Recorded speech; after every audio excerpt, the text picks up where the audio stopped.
বিসমিল্লাহির রহমানির রহিম। সম্মানিত দেশবাসী, আপনারা তো দেখতেছেন প্রতিহিংসামূলক বাংলাদেশের রাজনৈতিক নেতৃবৃন্দকে হত্যা করতেছে। জনাব সাকা চৌধুরী একজন বাংলার ভাগ, এই ভাগকে আজকে হত্যা করতেছে। এর পরিপ্রেক্ষিতে প্রতিটা জনগণ ভাগের আকার অবশ্যই ধারণ করার সম্ভাবনা অনেকটাই বেশি। প্রতিটা জনগণ এখন একযোগে ক্ষেপে আছে। সম্মানিত দেশবাসী, আপনাদেরকে মনে রাখতে হবে এই অবৈধ সরকারের একে একমাত্র টিকিয়ে রেখেছে পুলিশ। পুলিশ হচ্ছে যে রাষ্ট্রীয় সন্ত্রাস। এমনকি ভারত থেকে ইনপুট করা হয়েছে, এই রাষ্ট্রীয় সন্ত্রাসে নিযুক্ত করা হয়েছে বিভিন্ন পুলিশদেরকে।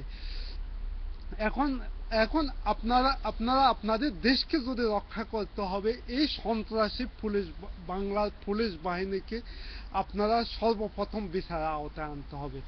আপনাদেরকে মনে রাখতে হবে বাংলাদেশের রাজপথ শুধু ঢাকা নয়, বাংলাদেশের রাজপথ হচ্ছে যে বাংলাদেশের প্রতিটা মহল্লা, প্রতিটা গ্রাম, প্রতিটা শহর।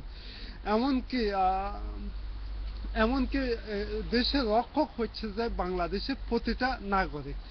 যেহেতু আমরা আমাদের দেশকে, আমাদের জাতিকে অবশ্যই রক্ষা করতে হবে, আমাদের গণতন্ত্রকে আমরা রক্ষা করতে হবে। প্রতিহিংসামূলক যখন হত্যা শুরু করে দিয়েছে অবৈধ রাক্ষসী জঙ্গলি সরকার, তাহলে জনগণ অবশ্যই তাদের পথ অবশ্যই বেছে নেবে।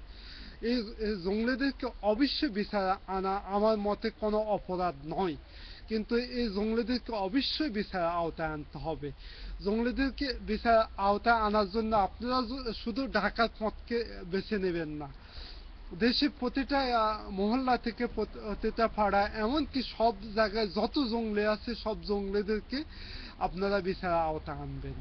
দেশ এবং জাতিকে অবশ্য পূর্ণ উদ্ধার করতে হবে, দেশের গণতন্ত্রকে অবশ্য পূর্ণ উদ্ধার করতে হবে। আজকে সাকা চৌধুরীর মতো ব্যক্তিকে রাজনৈতিক কৌশল অবলম্বন করে প্রতিহিংসামূলক হত্যা করতেছে। প্রতিহিংসামূলক যখন হত্যা পথ তারা বেছে নিয়েছে, জনগণ যদি এই জঙ্গলিদের বিচার করে, আমার মতে জনগণ কোনো অপরাধ করবে না।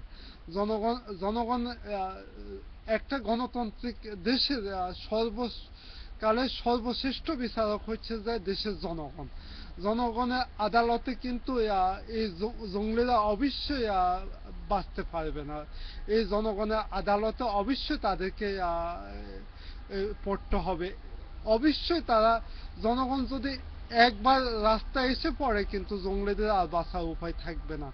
আমরা দেশ নেত্রী বেগম খালেদা জিয়ার নেতৃত্বে দেশের গণতন্ত্রকে অবশ্যই পুনরুদ্ধার করব। খোদা হাফেজ।